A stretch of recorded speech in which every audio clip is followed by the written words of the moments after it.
एक ऐसा बच्चा जो कि अपने भाई के साथ पहले से ही बहुत अकेला रहता था, लेकिन इसीलिए क्योंकि उसके माता और पिता उसको पहले से ही बचपन में अकेले छोड़ के चले गए थे। और वो बच्चा अपने छोटे भाई को बहुत ही ज्यादा पसंद करता था और उससे प्यार करता था। अपने छोटे भाई को बचाने के लिए किसी भी हद तक जा सकता था, लेकिन एक ही दिन उसके सामने उसी के छोटे भाई को कोई आके मार देता है और हमें पता चलता है कि उसी गुस्से से उसके पास एक वॉरियर बॉडी है जिससे वो सबसे बदला लेता है। वो उस वर्ल्ड का सबसे ताकतवर स्पिरिट गार्जियन बनता है।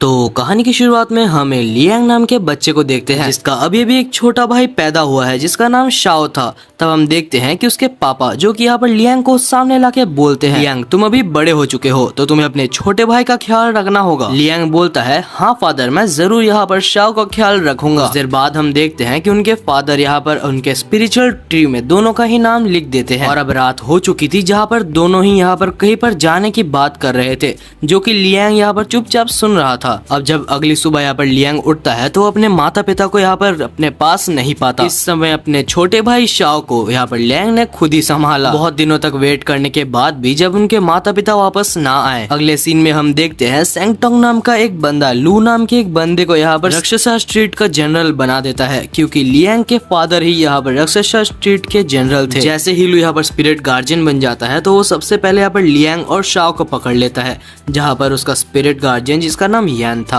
वो बोलता है लियांग के अंदर तो मैजिकल पावर्स है लेकिन उसके छोटे भाई शाओ के अंदर कोई भी पावर्स नहीं है। एंड ये सुनते साथ यहाँ पर लू बोलता है कि उसके छोटे भाई को ह्यूमन वर्ल्ड में छोड़ के आ जाओ और हालांकि लियांग को डेथ वर्ल्ड में ट्रेन करने के लिए भेज दो। हम देखते हैं कि लियांग को एक कमरे में बंद कर दिया जाता है और उसको भाई को ले जाया जाता है ह्यूमन वर्ल्ड। अब जब ली जा रहा होता है तो वो बहुत सारे स्पिरिट्स को मारता है और हम देखते हैं कि जब वो ह्यूमन वर्ल्ड के गेट के सामने पहुंच जाता है तभी यहाँ पर लियांग आ जाता है, जो कि आके बोलता है कि मेरे भाई को मुझे वापस दे दो। अब क्योंकि लियांग तो छोटा था तो वो जैसे जैसे शाओ को उससे पास से छुड़ा लेता है और लेके दोनों ही यहाँ पर ह्यूमन वर्ल्ड में एंटर कर जाते हैं। ली बोलता है जैसे तुम लोग को लगता है कि तुम दोनों बच जाओगे, ह्यूमन वर्ल्ड में तुम लोग भूखे मर जाओगे। हम देखते हैं इस साइड लियांग जैसे तैसे करके चोरी करके उसके लिए खाना इकट्ठा कर रहा था और वो अपने भाई को थोड़ा सा खाना खिला रहा होता है। जब वो लोग खा रहे होते हैं तभी वहाँ पर एक लड़का आ जाता है जिसका नाम आटा था। वो आके यहाँ पर लियांग के पास बैठ के बोलता है कि तुम लोग बहुत अच्छी जिंदगी जी सकते हो, मेरे साथ चलो।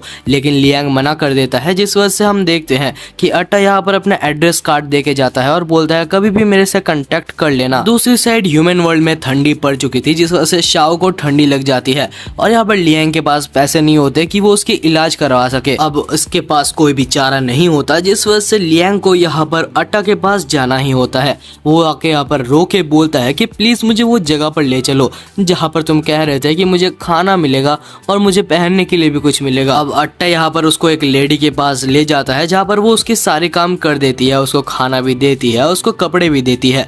लेकिन यहाँ पर लियांग बहुत ही दुखी था क्योंकि उसका भाई अभी भी ठीक नहीं हुआ था। अगले सीन में हम अट्टा को देखते हैं जो कि एक जन से बात कर रहा था। वो बात कर रहा था कि यहाँ पर मैंने लियांग को तो बेच ही दिया है लेकिन मैं शाओ को नहीं बेच पाया क्योंकि उसकी तबीयत पूरी तरीके से ठीक नहीं हुई थी। और तभी वहाँ पर लियांग आ जाता है, वो सारी बातें सुन लेता है। लियांग पूछता है कि तुमने मेरे छोटे भाई के साथ आखिर क्या किया। तब हम देखते हैं कि अट्टा बोलता है कि मैंने तो उसे कूड़ेदान में फेंक दिया।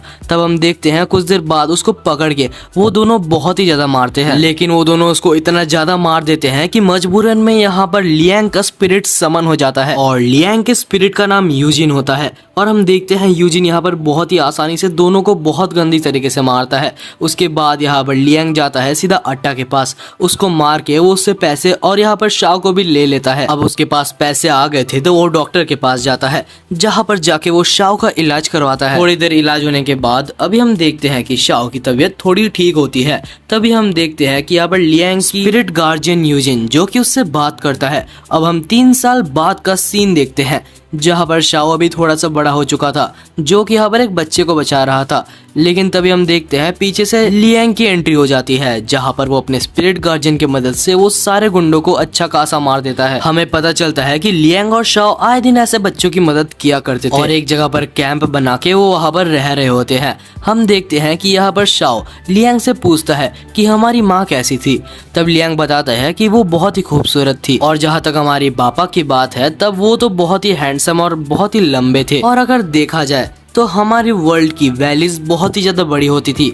तब शाओ बहुत ही खुश हो जाता है और बोलता है मुझे भी जाना है। और दूसरी तरफ लियांग का भी मूड बन जाता है कि उसे भी राक्षसा स्ट्रीट में जाना है, क्योंकि क्या पता उसके माँ बाप वापस आ गए हो। जब वो लोग राक्षसा स्ट्रीट में एंटर करते हैं तो वो लोग देखते हैं कि एक इविल स्पिरिट एक गुड स्पिरिट को मार रही होती है। हम देखते हैं कि यहाँ पर दोनों ही उसको बचाने की कोशिश करते हैं, लेकिन तभी यहाँ पर लियांग का स्पिरिट यूजिन बोलता है कि ये बहुत ही स्ट्रॉन्ग स्पिरिट है, जिस वजह से हमें इसे दूर ही रहना चाहिए। लेकिन तभी यहाँ पर शाओ उसके सामने चले जाता है और बोलता है अबे ओए अपने टक्कर वाले से लड़, जिस वजह से वो स्पिरिट उसको उठाता है और फेंक देता है। लेकिन तभी यहाँ पर लियांग आ जाता है, उसको पकड़ के उसको एक लड़की के पास दे देता है और उसके बाद वो अपने स्पिरिट यूजन के साथ वहां पर बहुत ही घमासान युद्ध करता है। बहुत मेहनत के बाद जहां पर वो फाइनली उस स्पिरिट को हरा देता है और वहां पर सारे गुड स्पिरिट्स बहुत ही ज्यादा खुश हो गए थे कि हमारे पुराने राक्षसा स्ट्रीट जनरल के बेटे वापस आ चुके हैं। दूसरी तरफ लू को ये सारी इंफॉर्मेशन पता चल गई होती है, जहां पर वो सारी बैड स्पिरिट्स को जाके बोल देता है कि उन दोनों को खोज के रखो।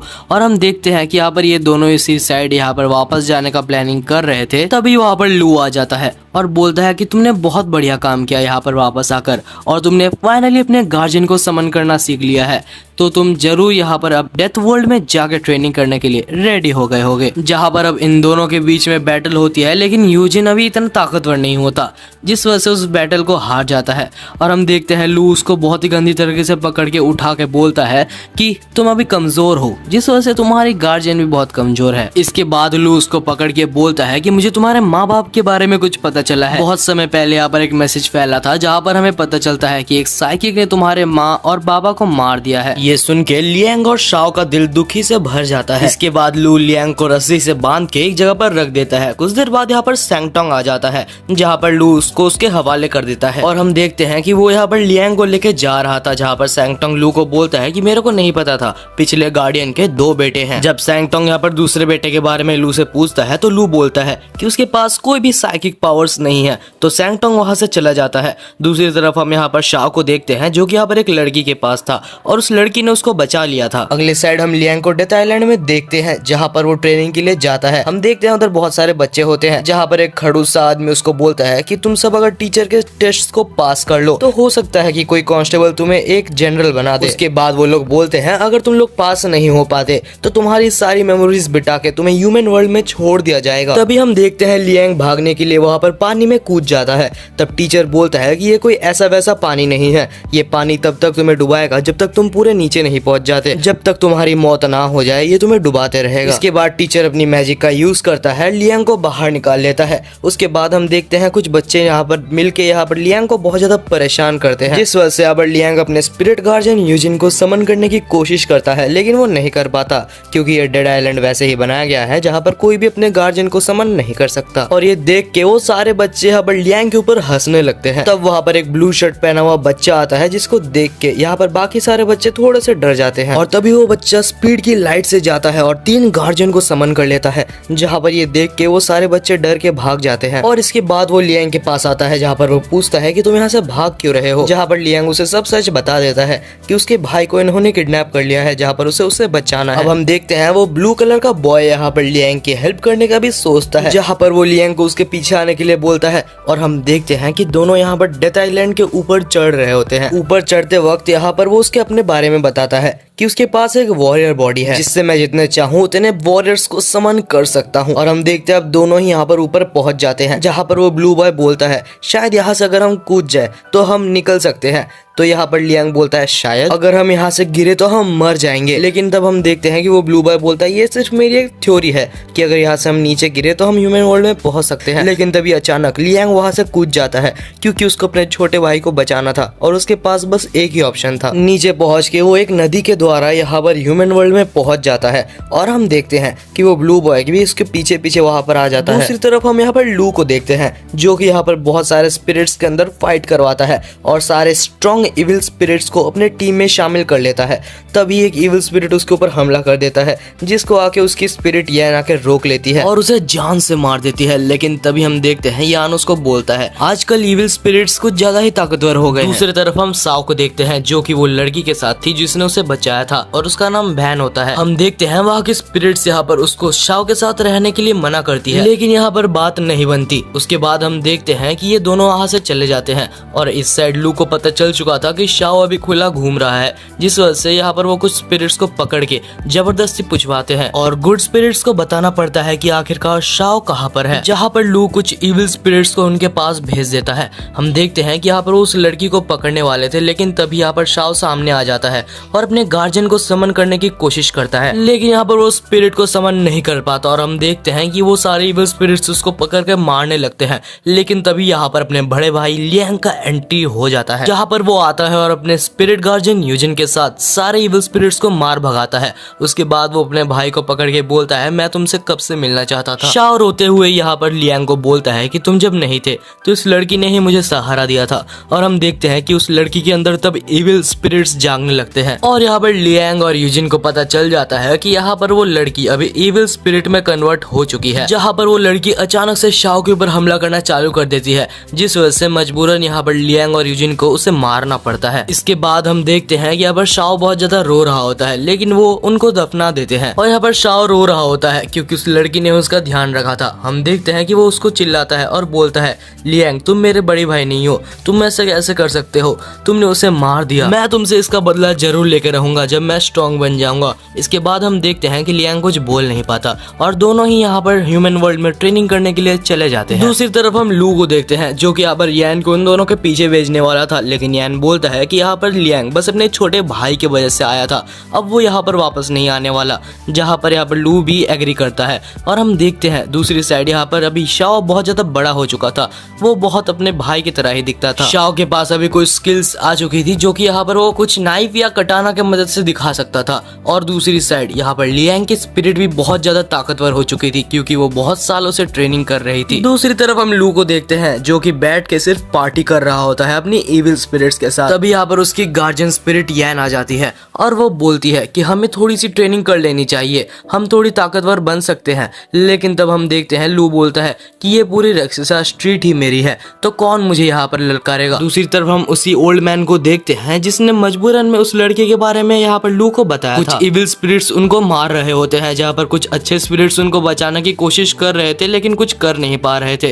तभी वहाँ पर शाओ आ जाता है और अपनी पावर्स की मदद से जाके उन सारी इविल स्पिरिट्स को हरा देता है। उसके बाद वो एक इविल स्पिरिट को पकड़ता है और बोलता है, अगर तेरे अंदर दम है तो जाके लू को बता दे कि रक्ससा स्ट्रीट के असली मालिक यहाँ पर वापस आ चुके हैं। और हम देखते हैं कि जैसे ही ये बात लू को पता लगती है तभी यहाँ पर वो बहुत सारे स्पिरिट्स को उसके ऊपर छोड़ देता है, लेकिन धीरे धीरे यहाँ पर शाओ सिर्फ अपने स्किल्स की मदद से सबको हराने लगता है। इसे देखकर लू को हैरानी होती है कि इन 4 सालों में इतने जल्दी इन लोग इतने ज्यादा डेवलप कैसे हो गए, स्पेशली शाओ जहाँ पर वो बिना किसी साइकिक पावर के ही इतना ज्यादा स्ट्रॉन्ग हो गया। एंड तभी हम देखते हैं कि यहाँ पर लू अपने स्पिरिट गार्जियन यान को छोड़ देता है और तब यहाँ पर लियांग आ जाता है जो कि बोलता है कि छोटे भाई तुमने बहुत ही बढ़िया काम किया, अब जाके सीट में बैठ जाओ और पॉपकॉर्न से इसको आराम से देखो। तब यहाँ पर लू चौंक जाता है और बोलता है, क्या ये छोटा भाई था, इसका मतलब लियांग तो बहुत ज्यादा पावरफुल हो गया होगा। और तब हम देखते हैं कि यान यहाँ पर उसके ऊपर हमला कर देता है और यूजिन भी उसको रोकने के लिए आ जाता है।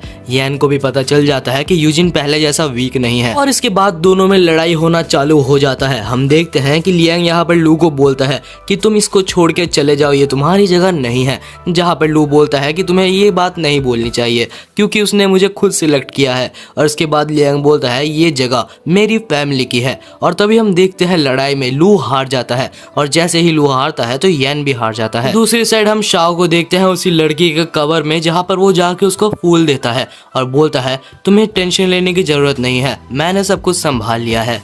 अब जब लियांग और शाओ वहां से चले जाते हैं तब हम देखते हैं लू को जो कि बोलता है, मैं इतनी जल्दी रक्षसा स्ट्रीट को मेरे हाथ से जाने नहीं दूंगा। अब यहाँ पर लू एक मिस्टीरियस सी ट्री का बार्क को खा लेता है जिससे उसके अंदर बहुत सारी साइकिक पावर आ जाती है। इसके बाद उस ट्री के बारे में लू उनको बता के घमंड मारता है और हम देखते हैं कि अब यान और लू दोनों की ही पावर बहुत ज्यादा बढ़ चुकी है। अब यहाँ पर लू को लियांग और यूजिन मिलके भी नहीं रोक पा रहे थे, जहाँ पर अब लू उसको पकड़ के बहुत ज्यादा मारता है। फिर यहाँ पर लू बोलता है कि तुम्हें आखिर ये इस रक्षिता स्ट्रीट के बारे में पता ही क्या है जो तुम इसकी जनरल बनने की बातें करते हो। और हम देखते हैं तब उसको फिर से मारने ही वाला था, तभी शाओ उड़ता हुआ एक चेहरे पे उसके लात मारता है और उसको साइड कर देता है। और तभी यूजिन यहाँ पर लियांग और शाओ को पकड़ता है और ह्यूमन वर्ल्ड की तरफ भागने लगता है। शाओ के उस चेहरे पे लात से लू को कोई फर्क नहीं पड़ता। इसके बाद हम देखते हैं लू अपने इविल स्पिरिट्स को भी उस ट्री की बार्क को खिला देता है, जिस वजह से रक्षिता स्ट्रीट में पूरी तहलका मच जाता है। वहीं पर यूजिन बोलता है कि हम अभी इससे लड़ नहीं सकते, यहाँ पर अभी लू उस ट्री को खाने के बाद बहुत ज्यादा ताकतवर बन चुका है। तब शाओ लियांग को फिर से इधर उधर की बातें बोलने लगता है कि हम फिर से उसी तरह से भाग रहे हैं, आखिर हमारी इतनी ट्रेनिंग का क्या फायदा हुआ। तब अपनी जिंदगी में पहली बार यहाँ पर लियांग शाओ को एक थप्पड़ मारता है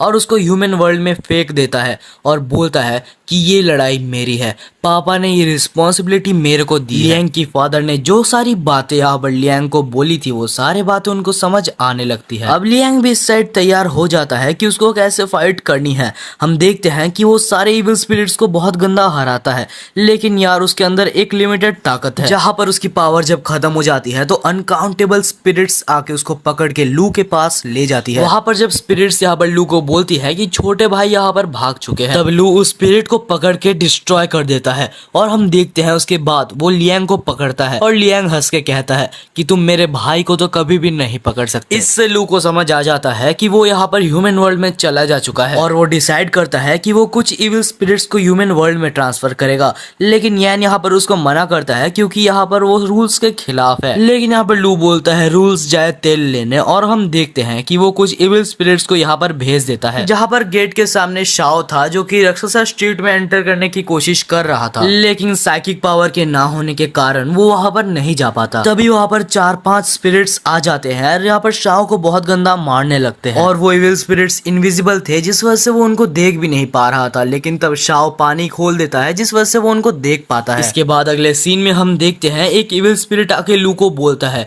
कि हमने छोटे भाई को पकड़ लिया है, लेकिन लू बोलता है लेकिन क्या, उसके बाद बोलो। उसके बाद वो इविल स्पिरिट बोलता है कि हमने उसे नहीं, उसने हमें पकड़ लिया है। और इसके बाद हम गेट में देखते हैं जहाँ पर शाओ एक इविल स्पिरिट के ऊपर रहता है और वो इविल स्पिरिट अचानक से गिर जाती है। अब शाओ थोड़ा सा आगे आता है जहाँ पर लियांग बोलता है शाओ तुम यहाँ पर क्या कर रहे हो, जल्दी से यहाँ से भाग जाओ। लेकिन तब लू शाओ का मजाक उड़ाता है और अब शाओ और लू के बीच में यहाँ पर थोड़ी सी लड़ाई होती है, लेकिन कोई फर्क नहीं पड़ता। लू के पास अभी ज्यादा साइकिक पावर है जिस वजह से वो अभी यहाँ पर शाओ को पकड़ता है। ना मैं तुम्हारी छोटे भाई शाओ की सारी अच्छी मेमोरीज मिटा के उसके लिए सिर्फ तुम्हारी बुरी मेमोरीज रख दो। लियांग ये सुन के बहुत ज्यादा घबरा जाता है। वो बोलता है प्लीज शाओ को जाने दो, जो तुम्हें करना है तुम मेरे साथ करो। लेकिन लू उसकी बात नहीं सुनता और वो शाओ की सारी अच्छी मेमोरीज मिटा देता है और सिर्फ बुरी मेमोरीज रखता है। जहाँ पर अब शाओ अपने ही बड़े भाई को अपना दुश्मन समझ बैठा था और वो दोनों अभी फाइट करने के लिए तैयार हो जाते हैं, जहाँ पर लियांग अब उससे लड़ते लड़ते उसको याद दिला रहा था शाओ मैं ही तुम्हारा बड़ा भाई हूँ, याद करने की कोशिश करो कि हम बचपन में कैसे एक साथ सोया करते थे। लेकिन अपने शाओ को यहाँ पर कुछ भी याद नहीं आ रहा। उन दोनों का झगड़ा रोकने के लिए यूजिन सामने जा रहा होता है, लेकिन तभी यान पीछे से बोलता है कि तुम वहां पर मत जाओ। लेकिन यूजिन वो बात नहीं मानता, जिस वजह से यहाँ पर यान को मजबूरन में वो गोली चलानी होती है। और अब यान यहाँ पर यूजिन के ऊपर इतने सारे तीर छोड़ चुका था कि वो चल नहीं पा रहा था, जहाँ पर वो बोलता है कि मैं जब तक नहीं मर जाता तब तक मैं अपनी मालिक की सेवा करता रहूंगा। दूसरी साइड हम शाओ को देखते हैं जो कि लियांग के ऊपर अभी भी हमला कर रहा था, लेकिन लियांग उसके ऊपर हमला नहीं कर सकता। अब आखिर में शाओ यहाँ पर लियांग के अंदर वो नाइफ को घुसा के उसको मारने ही वाला होता है, लेकिन तब वो सोचता है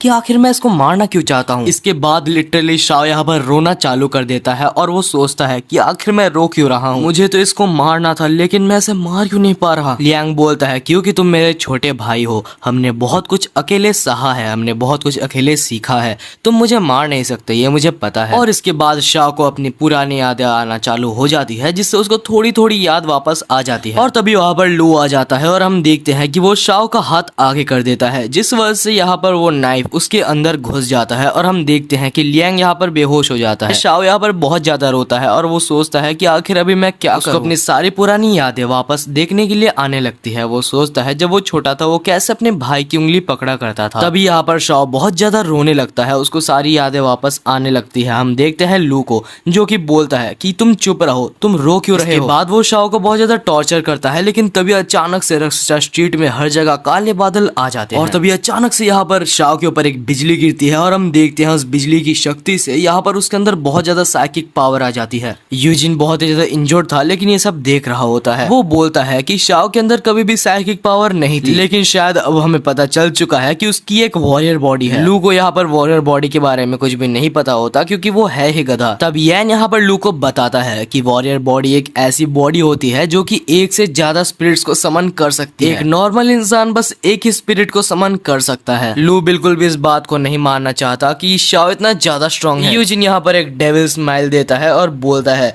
कि तुम मानो या ना मानो लेकिन वक्त आ चुका है। और हम देखते हैं कि वो अपने पीछे से एक बॉक्स निकालता है। तभी हम फ्लैशबैक में चले जाते हैं। यहाँ पर शाओ की उम्र कम होती है और वो यहाँ पर यूजिन से पूछता है, यूजिन ये तुम्हारे बॉक्स जो तुम्हारे पीछे हमेशा रहता है, आखिर इसमें क्या है? तब यूजिन बोलता है कि इसमें एक स्पेशल वेपन है जो कि शाओ फैमिली के लिए है, तो तुम इसको आखिरकार लियांग को क्यों नहीं दे देते? तब यूजिन बोलता है, नहीं, ये वेपन सिर्फ वॉरियर बॉडी के लिए है। इस वेपन को सिर्फ वॉरियर बॉडी ही संभाल सकता है। जहाँ पर प्रेजेंट में हम देखते हैं कि यहाँ पर यूजिन अपने बॉक्स को निकाल के अपने आप का सेक्रीफाइस करता है, जहाँ से 7 जनरल बाहर आते हैं। स्पिरिट वर्ल्ड में जनरल एक बहुत ही पावरफुल चीज होती है और यहाँ पर 7 जनरल बोलते हैं, तो शायद यूजिन तुम्हें यहाँ पर शाओ फैमिली का एक वॉरियर बॉडी मिल चुका है। यूजिन बोलता है कि हाँ मुझे एक वॉरियर बॉडी मिल चुका है और वो लियांग का छोटा भाई शाओ है। लेकिन तब जनरल्स बोलते हैं कि लेकिन यहाँ पर शाओ तो बहुत ज्यादा छोटा है और वो हमारी पावर्स को कंट्रोल नहीं कर पाएगा। तब यूजिन बोलता है कि मैं दोनों के साथ बचपन से हूँ और ये दोनों मुझे बहुत ज्यादा पसंद है और इन दोनों की बॉन्डिंग की वजह से मैं आप सबको ये श्योरिटी दे सकता हूँ, शाओ धीरे धीरे आप सभी की पावर्स को कंट्रोल करना सीख जाएगा। और क्योंकि अब यूजिन अपना सेक्रीफाइस दे चुका था तो हम देखते हैं 7 में से एक जनरल नीचे आता है, वो भी अपने असली फॉर्म में। उस जनरल का नाम हमें सूचू बताया जाता है जो कि आके यहाँ पर यूजिन को श्योरिटी देता है कि मैं इन दोनों का हमेशा ख्याल रखूंगा। ये सुन के यूजिन बहुत ज्यादा खुश होता है और हम देखते हैं बाकी 6 जनरल को भी अभी मानना ही पड़ता है। और इसके बाद यहाँ पर यूजिन अपना सेक्रीफाइस दे देता है और हम देखते हैं 7 जनरल अभी शाओ के अंदर जा चुके थे, जहाँ पर फाइनली अभी शाओ के अंदर भी कुछ साइकिक पावर्स आ चुकी थी और वो बहुत ही ज्यादा ओवर पावर्ड मेन कैरेक्टर बन जाता है यहाँ से। और इसके बाद हम देखते हैं कि यहाँ पर वो अपने एक गार्डियन को समन करता है। यहाँ पर यूजिन की दी गई वेपन भी शाओ के पास ही थी। इसके बाद हम देखते हैं कि यान सूचो के ऊपर हमला करने के लिए जाता है, लेकिन सूचो उसको गले से पकड़ के उठा देता है और उसको बच्चे की तरह मारने लगता है। जहाँ पर अब शाओ उस वेपन की मदद से या फिर अपने ही स्किल्स की मदद से लू के बहुत ज्यादा मजे ले रहा था। वो लू को बहुत गंदी तरीके से पीटता है। अब शाओ की पावर के सामने लू की पावर कुछ भी नहीं थी। तो लू यहाँ पर अपने सारे इविल स्पिरिट्स को शाओ के ऊपर छोड़ देता है, जहाँ पर कुछ इविल स्पिरिट्स तो उसको ही मारने लगती है और बाकी इविल स्पिरिट्स जो कि शाओ के ऊपर अटैक करने वाली थी। तब शाओ डिसाइड करता है कि वो अपने फुल पावर का यूज करेगा, जहाँ पर वो पूरे इलाके को एक ही बार में उड़ा देता है। और हम देखते हैं कि शाओ को उस ब्लास्ट से कोई भी डैमेज लगने से पहले ही शूचू ने उसे बचा लिया था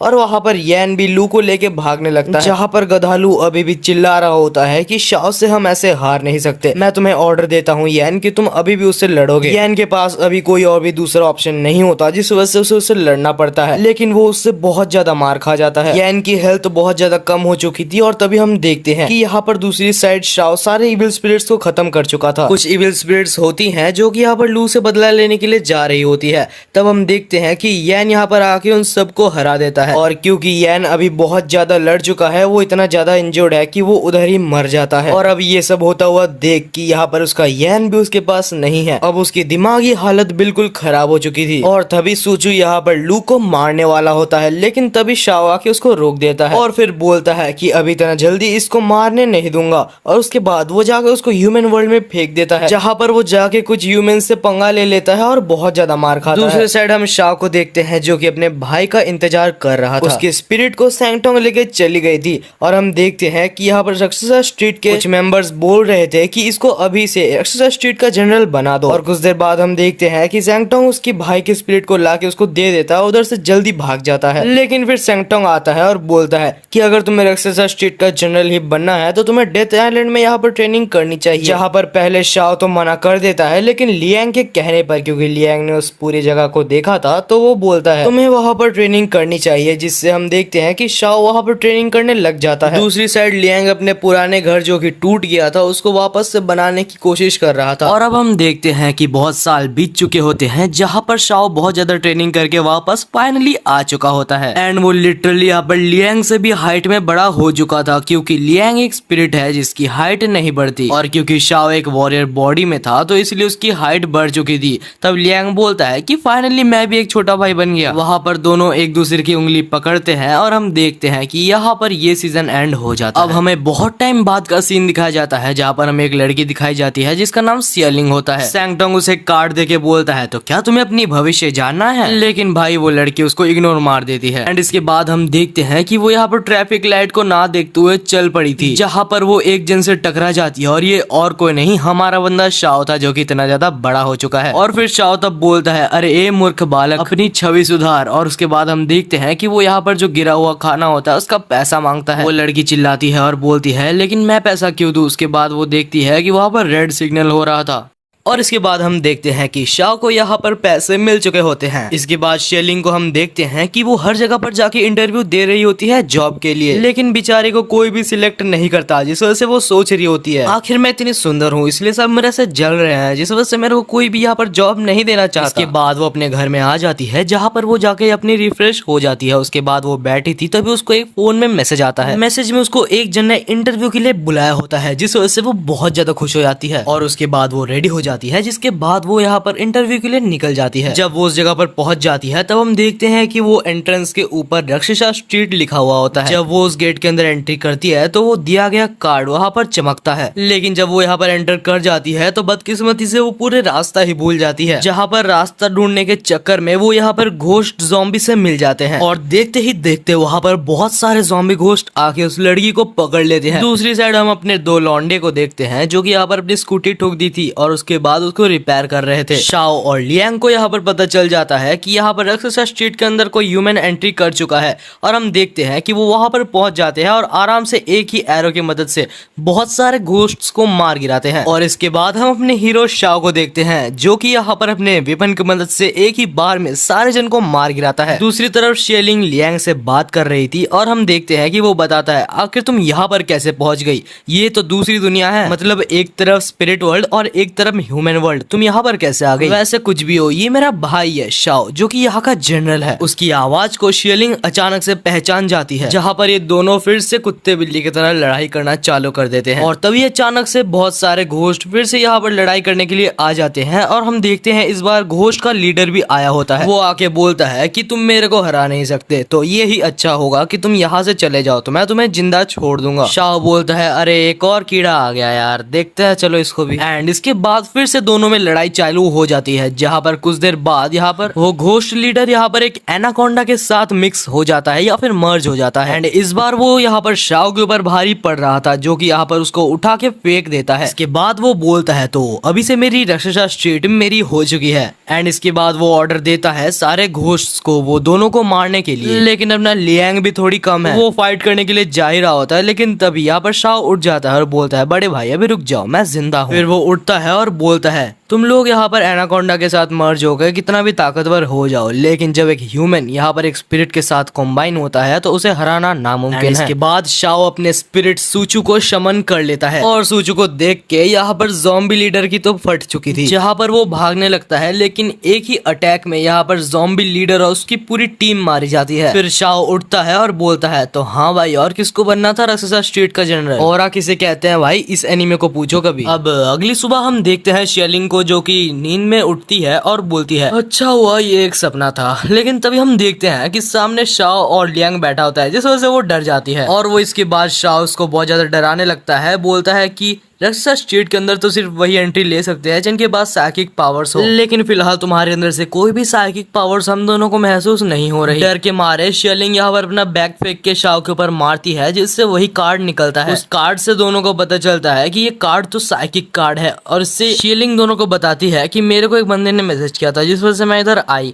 और उसके बाद जब वो मैसेज को देखते हैं तो दोनों ही शॉक हो जाते हैं, क्योंकि उस मैसेज को सिर्फ वही पढ़ सकते हैं जो कि साइकिक पावर्स को रीड करना जानते हो। इसके बाद हम देखते हैं शाओ जो कि शेलिंग को अपने जगह पर वापस छोड़ने जा रहा था। वहाँ पर बाइक पे वो शेलिंग पूछती है कि आखिर तुम हो कौन। शाओ बताता है कि मेरे पापा यहाँ के जनरल थे, जिसके बाद यहाँ पर एक जन ने कब्जा कर लिया था जिससे हम लोग बहुत मुश्किल से बचे थे और फिलहाल मैं यहाँ का जनरल हूँ। इसके बाद शेलिंग बोलती है मैंने तो इसे बहुत छोटा सा सिटी समझा था, लेकिन ये तो बहुत ही बड़ा है। शाओ बोलता है हाँ पहले ये छोटी ही थी, लेकिन अभी वो स्पिरिट्स बढ़ने के चलते इस सिटी को भी बड़ा करना पड़ा। इसके बाद यहाँ पर शेलिंग बोलती है कि वो तुम्हारे साथ जो था जिसने तुम्हारा साथ दिया आखिर वो कौन है? तब शाओ बोलता है जरा पीछे तो मुड़ो। पीछे हम यहाँ पर शूचू को देखते हैं जो कि अपने घोड़े पे सवार था। रास्ते में कुछ घोस्ट मिलते हैं जिनको दोनों ही उड़ा देते हैं और उसके बाद हम देखते हैं कि यहाँ पर गेट से पार होते हुए वो लोग ह्यूमन वर्ल्ड में पहुंच जाते हैं और उसको भेजने के बाद वो बोलता है कि ये काम मैंने फ्री में नहीं किया, मुझे इसके पैसे चाहिए। शेलिंग बोलती है मुझे पता ही था, तुम ऐसे ही हो, तुम चेंज नहीं हो सकते। इसके बाद वो उसे कुछ पैसे देती है और उसके बाद हम देखते हैं कि वो बोलता है कि शायद तुम्हारे अंदर भी थोड़ी सी साइकिक पावर्स है, क्योंकि सैंगटोंग नाम का बंदा सिर्फ उसे ही मैसेज करता है जिसके पास थोड़ी बहुत साइकिक पावर्स हो ताकि वो रक्ससा स्ट्रीट के नए नए जनरल्स को खोज सके।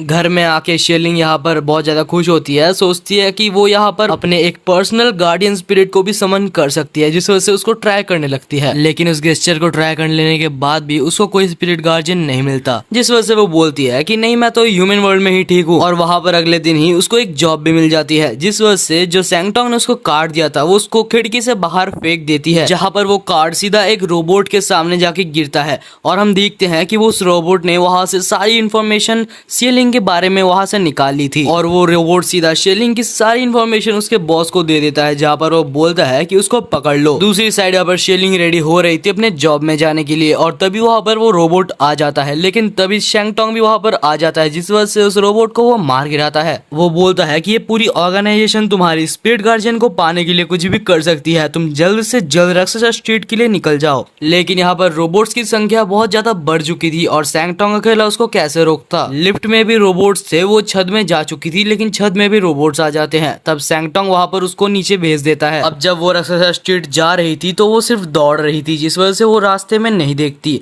और तभी एक ट्रक उससे टकराने वाला था, लेकिन तभी वो ट्रक के खुद ही टुकड़े हो जाते हैं। और ये किसी और ने नहीं बल्कि शेलिंग के स्पिरिट ने ही किया होता है। उसकी स्पिरिट की झलक अब शेलिंग और साथ ही साथ ऑर्गेनाइजेशन भी देख चुकी थी। और भाई जरा यहाँ पर शेलिंग की स्पिरिट को देखो जो कि यहाँ पर कितनी ज्यादा खतरनाक लग रही है। दूसरी साइड यहाँ पर शेलिंग रक्ससा स्ट्रीट पहुंच चुकी थी जहाँ पर शाओ नहीं होता, क्योंकि वो ह्यूमन वर्ल्ड में कुछ डिलीवरी करने के लिए गया होता है। और यहाँ पर शेलिंग शाओ की बुराई कर रही होती है, तभी शाओ यहाँ पर आ जाता है और वो बोलता है मेरे ही घर में आके मेरी ही बुराई कर रही हो। दूसरी साइड हम यहाँ पर लियांग को देखते हैं जो कि यहाँ पर शेलिंग को अपना स्पिरिट ट्री दिखा रहा होता है और वो बोलता है कि हमारी पूर्वज ट्री है, यहाँ पर हम बचपन से ही अपने विश मांगा करते हैं। यहाँ सैंगटोंग शाओ को बोल रहा था क्यों ना तुम शेलिंग को थोड़ी ट्रेनिंग दे दो, लेकिन तब शाओ बोलता है ट्रेनिंग वगैरह छोड़ो, इसको सीधा डेथलैंड में भेज दो। अरे अरे अरे एक सेकंड, मैं तो भूल ही गया, वहां पर बच्चों को भेजते हैं आंटियों को नहीं। तब देखते हैं कि दोनों फिर से लड़ने लगते हैं। तब सैंगटोंग बोलता है कि ह्यूमन वर्ल्ड में यहाँ पर शेलिंग बिल्कुल भी ठीक नहीं रहेगी, रक्ससा स्ट्रीट में भी उसको खतरा है लेकिन थोड़ी सी कम है,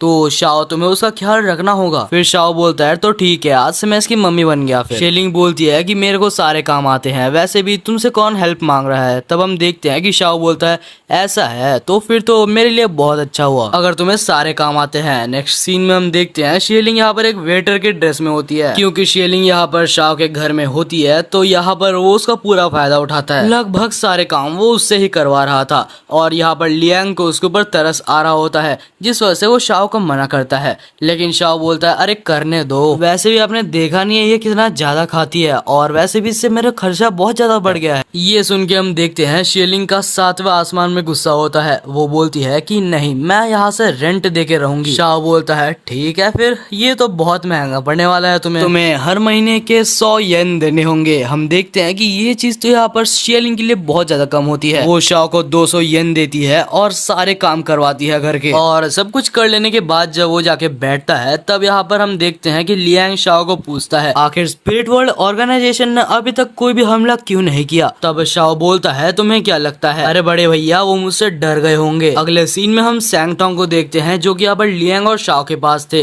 और हम देखते हैं कि सैंगटोंग अभी दोनों को बताता है शेलिंग की जो स्पिरिट है वो किसी भी मरे हुए इंसान को रिवाइव कर सकती है, इसीलिए स्पिरिट ऑर्गेनाइजेशन उसके पीछे पड़ी हुई है। और इतनी रेयर स्किल देख के यहाँ पर लियांग और शाओ दोनों ही चौंक जाते हैं। अगले सीन में हम शाओ को देखते हैं जो कि यहाँ पर शेलिंग को बाहर बुलाता है और बोलता है बहुत हो गया, तो आज से तुम्हारी ट्रेनिंग चालू होने वाली है। और शेलिंग सोच रही थी भाई ये बंदा बहुत दोगला है, ये अभी कुछ और बोल रहा था अभी कुछ और बोल रहा है। वैसे तो अपना शाओ यहाँ पर अपने ही फायदे के लिए ये सब करेगा क्योंकि वो अपने बड़े भाई को रिवाइव करना चाहता है, जैसे कि आपको पता ही होगा कि वो मर चुका था और ये जो उसके साथ है वो सिर्फ उसकी स्पिरिट है। इसके बाद शाओ और शेलिंग मिल के बहुत सारे प्रैक्टिसेस करते हैं, जैसे कि अपने ब्रीदिंग कंट्रोल और बहुत कुछ। अब इतनी सारी ट्रेनिंग करके वो बहुत ज्यादा थक चुकी थी, जिस वजह से वो यहाँ पर आराम से कुछ देर रेस्ट कर रही थी। तब वहाँ पर लियांग भी था, जो कि बोलता है कि मेरा भाई कहीं ना कहीं ये चीज तुम्हारी भलाई के लिए भी कर रहा है। अगले सीन में हम सैंगटोंग को देखते हैं, जो कि यहाँ पर लियांग और शाओ से बात कर रहा था। वो बोलता है कि मेरे को क्रिमिनल का पता चल चुका है, और क्रिमिनल का नाम सुनने के बाद यहाँ पर दोनों ही बिल्कुल चौंक जाते हैं। अब शाओ घर में जाने से पहले बोलता है कि जिसको अपने ऊपर विश्वास नहीं, वो जिंदगी में कभी कुछ नहीं कर सकता। अब रात भर शेलिंग यही सोच रही होती है कि आखिर शाओ ने उसे ऐसा क्यों कहा,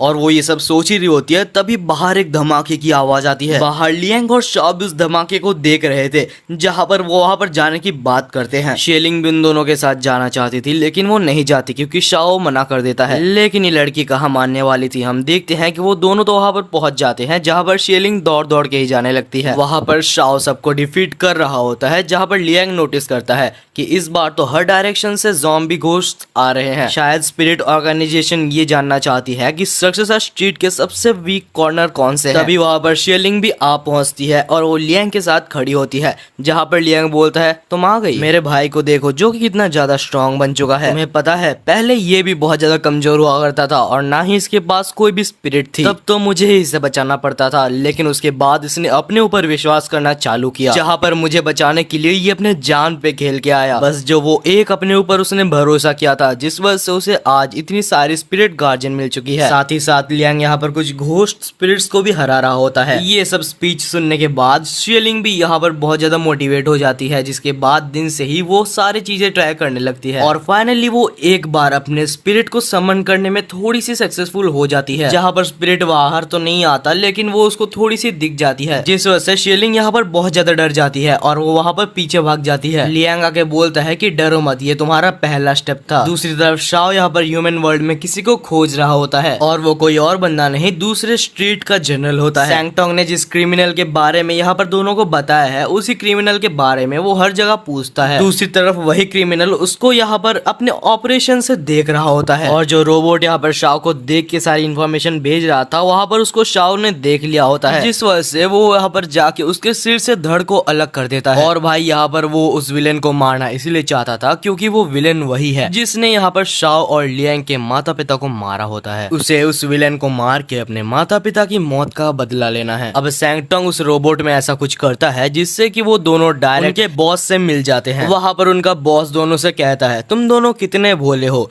तुम दोनों ने राक्षसा स्ट्रीट को ऐसे ही अकेले छोड़ के चले आए और तुम्हें लगता है मैं इस चीज का फायदा नहीं उठाऊंगा। तब यहाँ पर शाओ बोलता है तुम्हें शायद कोई गलतफहमी है, राक्षसा स्ट्रीट की बॉर्डर को तोड़ के अंदर जाना इतना आसान नहीं। तब वो बॉस बोलता है कि मुझे तो नहीं, लेकिन तुम्हें बहुत बड़ी वाली गलतफहमी हो चुकी है। दूसरी तरफ हम लियांग और शिलिंग को देखते हैं। शिलिंग बोलती है क्या ये चाल हो सकता है कि हमारे दो अच्छे फाइटर्स को राक्षसा स्ट्रीट से बाहर निकाल के यहाँ पर अटैक करने का उनका कोई प्लान हो। तभी अचानक से वहाँ पर कोई मकड़ी टाइप की घोस्ट अपीयर होके उनके ऊपर अटैक कर देती है। क्योंकि लियांग के पास यहाँ पर अपनी स्पिरिट नहीं है, लेकिन फिर भी तब के लिए वो उस मकड़ी को हरा देता है, लेकिन वो मकड़ी फिर से जिंदा हो जाती है और इस बार वो लियांग को दूर फेंक देती है। साथ ही वो अपने मकड़े के जाले से यहाँ पर शिलिंग को भी पकड़ लेती है। दूसरी साइड शाओ बैठ के बोल रहा था कि मुसीबत के वक्त पे ही यहाँ पर शिलिंग अपनी फुल पावर का यूज कर सकती है। यहाँ पर लियांग को बहुत ज्यादा गुस्सा आ रहा होता है, जिस वजह से वो उठता है और वो एक रोबोट को समन करता है, क्योंकि वो एक ऐसा रोबोट है जो कि यहाँ पर साइकिक पावर से चलता है और ये कोई भी गार्डियन नहीं है। यहाँ लियांग अपने रोबोट के साथ मर्ज हो जाता है और उसके बाद वो स्पाइडर को बहुत बुरा मारता है। बस एक ही अटैक में वो स्पाइडर पूरा खत्म हो जाता है। दूसरी साइड यहाँ पर सैंगटोंग बोलता है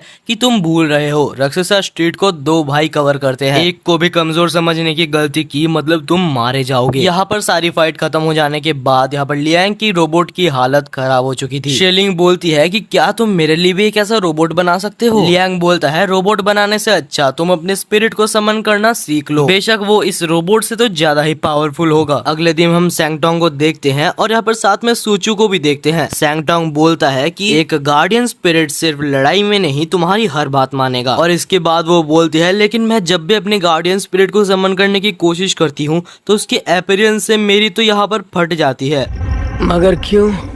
शाओ बोलता है तुम उससे धीरे धीरे कोऑर्डिनेट कर जाओगी। वो उससे कुछ मूव्स करवाता है लेकिन वो कोई काम नहीं देती और वो बोलता है मुझे समझ आ गया कि तुम्हारी स्पिरिट को बाहर कैसे निकालना है। इसके बाद वो शेलिंग को लेता है सूचू के साथ और उसको घोस्ट ज़ॉम्बीज के पास जाके छोड़ के उधर से भाग जाता है। कुछ देर बाद जब वो घोस्ट ज़ॉम्बीज यहाँ पर शेलिंग के ऊपर अटैक करते हैं तो वो बहुत कोशिश करती है लेकिन वो अपनी स्पिरिट को बाहर नहीं निकाल पाती, जहाँ पर बाकी तीनों आ जाते हैं और उन ज़ॉम्बीज को मार देते हैं। उन तीनों को समझ आ जाता है कि शेलिंग की स्पिरिट यहाँ पर बाहर इसीलिए नहीं आ पा रही क्योंकि वो स्पिरिट यहाँ पर उसके ही हार्ट चेन से बंधी हुई है। अगले सीन में हम सैंगटोंग को देखते हैं जो कि शाओ को बोलता है क्यों ना हम शीलिंग को उस टहनी को खिला दे, इससे तो ये श्योर है कि वो अपनी स्पिरिट को तो समन ही कर लेगी। लेकिन तब शाओ मना कर देता है, बोलता है कि वो ट्री मेरी फैमिली की है और मैं नहीं चाहता कि वो किसी और के हाथ लगे। ये सब बात यहाँ पर शीलिंग सुन चुकी थी जिस वजह से उसे सब कुछ बताना पड़ता है। सब जानने के बाद वो खुश हो जाती है कि उसे अभी ज्यादा देर इंतजार नहीं करना पड़ेगा। लेकिन जब शाओ मना कर देता है तो वो बहुत ज्यादा दुखी हो जाती है। दूसरी तरफ लियांग बोलता है शाओ मुझे पता है तुम लू के बारे में अभी तक नहीं भूले, लेकिन शीलिंग वैसी नहीं है, वो अपने पावर्स को अच्छाई के लिए ही यूज करेगी। दूसरी तरफ शीलिंग उदास बैठी हुई थी जहाँ पर सैंगटोंग आके उसको थोड़ा सा दिलासा देता है। यार इसकी आगे की स्टोरी बहुत ज्यादा इंटरेस्टिंग है, वो सारे रिवेंजेस, वो सारे स्पिरिट समन।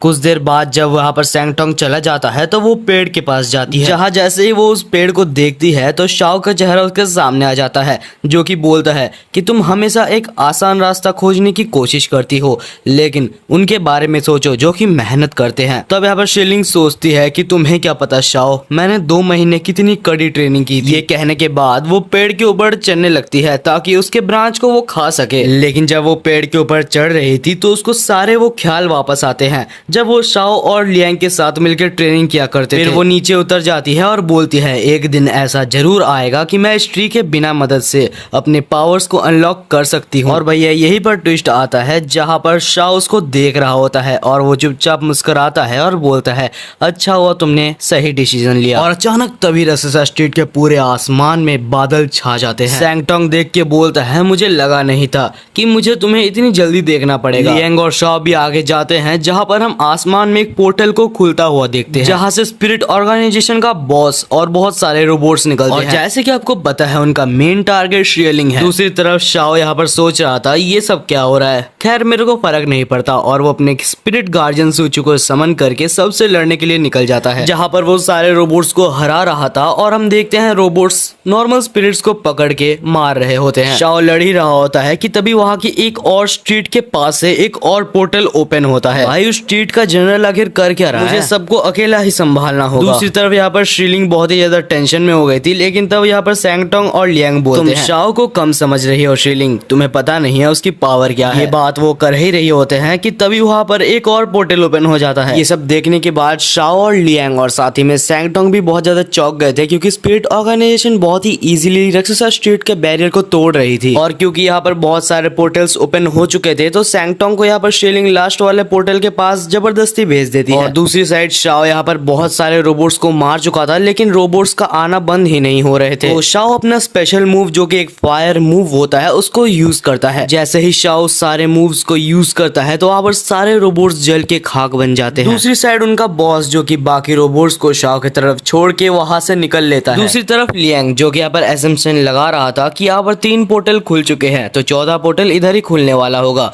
और उसके बाद वो अपने गार्डियन स्पिरिट को समन कर लेता है जो कि रोबोट टैंक था। और लियांग ने जैसा सोचा था वैसा ही होता है क्योंकि उसके पास एक फिर से पोर्टल खुल जाता है और जैसे ही पोर्टल खुलता है तभी वो अपने सबसे खतरनाक अटैक बियर फ्लावर का यूज करते हुए पोर्टल के ऊपर हमला करता है जिससे कि यहाँ पर रोबोट्स बाहर आने से पहले ही डिस्ट्रॉय हो जाते हैं। लियांग यहाँ पर अपना काम खत्म करता ही है कि शाओ भी वहाँ पर सारे रोबोट्स को खत्म कर चुका था और हम देखते हैं शीलिंग को जो कि खड़े होकर सोच रही थी मेरे पास तो गार्डियन स्पिरिट भी है लेकिन मैं शाओ और लियांग की हेल्प नहीं कर पा रही। तभी वहाँ पर शाओ आ जाता है और बोलता है बिल्कुल सही, तुम कोई काम की नहीं हो, ट्रेनिंग करने में तो तुम्हें आलस आता ही है और अब तुम अपने गार्डियन स्पिरिट को भी समन नहीं कर पा रही। इसके बाद शाओ शीलिंग को आंटी बोल देता है जिसके वजह से ये दोनों फिर से झगड़ने लगते हैं। मेरे को नहीं लगता यार इन दोनों का कुछ हो सकता है। तभी सैंगटोंग यहाँ पर आ जाता है और बोलता है कि तुम लोग लड़ाई करना बंद करो। दोनों ही चिल्लाते हैं तुम बीच में मत। सैंगटोंग बोलता है कि मेरे को चेकिंग के लिए एक पोर्टल में जाना पड़ेगा जहाँ पर वो एक पोर्टल पे एंट्री कर लेता है लेकिन तभी तीनों पोर्टल से बहुत सारे लाइट निकलने लगते सकते हैं। और वो लाइट एक जगह पर आके शीलिंग के ऊपर गिरने वाली थी, लेकिन शाओ उसको जैसे तैसे करके बचा लेता है। हम देखते हैं जैसे ही वो लाइट हटती है तो वहां पर एक बहुत ही ज्यादा बड़ा मॉन्स्टर आ जाता है। लियांग बोलता है असली लड़ाई तो यहाँ से शुरू होने वाली है, लेकिन शाओ बोलता है कि मेरे को फर्क नहीं पड़ता,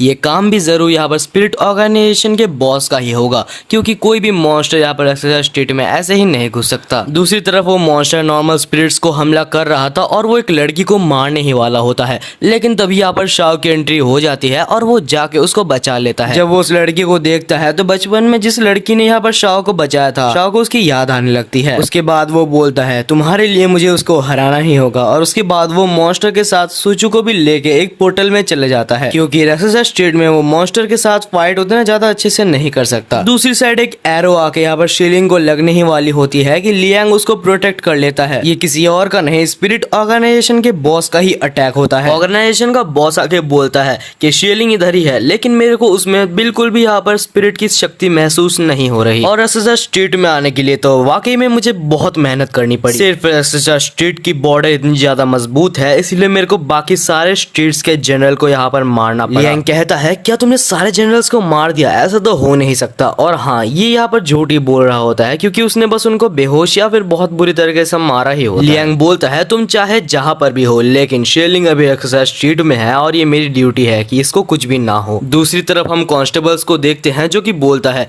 कि क्या हमें अंदर जाना चाहिए? मेरे ख्याल से अगर हम अंदर ना जाए तो वही अच्छा होगा, ये सब तो सैंगटोंग ही संभाल सकता है। उसके रिप्लाई में एक फीमेल कांस्टेबल बोलती है तुम उस सैंगटोंग की बात कर रहे हो जिसका अभी 3 महीने से कोई अता पता नहीं। दूसरी तरफ रेक्सस स्ट्रीट के दूसरी स्ट्रीट में यहाँ पर सैंगटोंग अपने जनरल के पास जाता है, जिसकी हालत बहुत ज्यादा बुरी। वो जनरल यहाँ पर सैंगटोंग को बाकी सारे बातों के बारे में बताता है और ये भी बताता है कि कैसे स्पिरिट ऑर्गेनाइजेशन के बॉस आके रेक्सस स्ट्रीट का पोर्टल खोल के चला गया। जनरल ये भी बोलता है कि कांस्टेबल्स को इसके बारे में इन्फॉर्म करना जरूरी है, लेकिन यहाँ पर सैंगटोंग बोलता है फिलहाल मेरे पास इससे भी बहुत जरूरी काम है। दूसरी तरफ हम यहाँ पर शाओ और सूचू साथ ही में उस मॉन्स्टर को देखते हैं। हमें पता चलता है कि उस मॉन्स्टर के पास एक हीलिंग एबिलिटी होती है। ये दोनों जितना भी हमला कर ले मॉन्स्टर को कोई फर्क नहीं पड़ रहा था। दूसरी तरफ लियांग को देखते हैं जो कि अपने रोबोट के साथ था और उसकी रोबोट की हालत कुछ खास नहीं थी। इसका एक ही मतलब निकलता है कि बॉस यहाँ पर काफी पावरफुल है। शीलिंग को लियांग बोलता है कि तुम अभी के लिए जल्दी से वहां पर जाके छुप जाओ। दूसरी तरफ हम शाओ और सूचू को देखते हैं जो कि बोलते हैं